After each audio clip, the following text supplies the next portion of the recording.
Yeah, I mean, look, I think you can't use that word if you're, I mean, you can use that word, I think, if you're African American in a certain kind of context. You can't use that word in any context if you're white. I mean, you just can't. Now, so I would criticize Bill, and I did condemn him for doing that. He's a friend of mine. I was on Politically Incorrect, the show before this show, the second most of anybody who was on that show. Ariana Huffington was the first. And, but I was going to be on the show this coming Friday, and I said no. And,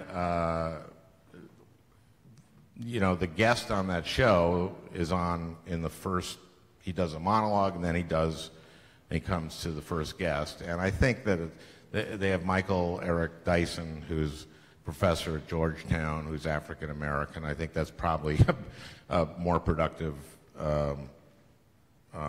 conversation than me and Bill talking about the comedy or something and the limits of or discourse, and me just criticizing him for doing that. As far as Ben is concerned, you know, Ben had not been on Politically Correct, as you know, second most to Ariana, and so he's in a different environment, and there's an audience around.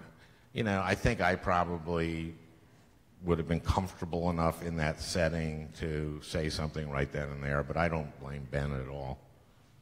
It's been a weird week in the world of comedy with Bill Maher and then with Kathy Griffin, people crossing lines that potentially could do... that was unbelievable, what just wrong, so out of bounds what Kathy did. And again, Kathy is a friend, and Kathy's done USO shows, and Kathy is a funny comedian and a generous person in all kinds of ways, and she just made this monumental mistake. That was an incredibly inappropriate image, and not that should not be in our national discourse.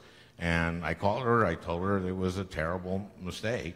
She apologized for it, and she begged for forgiveness, but you know, and she's devastated by it.